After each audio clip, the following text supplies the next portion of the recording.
All India LIC agents federation Adimali branch കൗൺസിലിന്റെ വാർഷിക സമ്മേളനം നടന്നു. സംഘടന ദേശീയ വർക്കിംഗ് പ്രസിഡന്റ് PN രാജീവൻ സമ്മേളനം ഉദ്ഘാടനം ചെയ്തു. LIC ഹാളിലായിരുന്നു all India LIC agents federation Adimali branch കൗൺസിലിന്റെ വാർഷിക സമ്മേളനം സംഘടിപ്പിച്ചത്. Branch council president S. Jagalkumar അധ്യക്ഷത വഹിച്ചു. സംഘടനാ ദേശീയ വർക്കിംഗ് പ്രസിഡന്റ് PN രാജീവൻ സമ്മേളനം ഉദ്ഘാടനം ചെയ്തു. അതേപോലെ തന്നെ എല്ലാ ബ്രാഞ്ചുകളിലും ഇപ്പൊ നമുക്ക് പുതിയ ഡെവലപ്മെന്റ് ഓഫീസർമാർ വന്നിട്ടുണ്ട്. അവരെല്ലാവരും പുതിയ ആൾക്കാരെ ചേർക്കണം. അവരുടെ യൂണിറ്റ് മീറ്റിങ്ങുകളിൽ നമ്മളൊന്ന് പോവുക.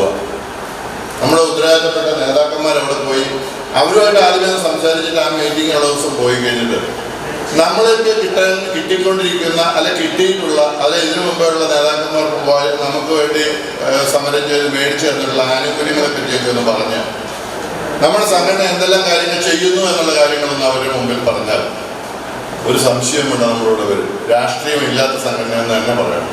സംഘടന Kottayam divisional president Joseph Kurian മുഖ്യപ്രഭാഷണം നടത്തി. സമ്മേളനത്തിൽ വാർഷിക റിപ്പോർട്ടും കണക്കും അവതരിപ്പിച്ചു. സെഞ്ചൂറിയൻസ്, അർദ്ധ സെഞ്ചൂറിയൻസ് തുടങ്ങിയവരെയും SSLC, +2 പരീക്ഷകളിൽ മികച്ച വിജയം നേടിയ വിദ്യാർത്ഥികളെയും ചടങ്ങിൽ അനുമോദിച്ചു. Shirley Joseph, Sebastian Joseph, VA Sivan Pillai, George Augustine, P. Kamaraj, Mary George തുടങ്ങിയവർ സംസാരിച്ചു. News bureau, Adimali.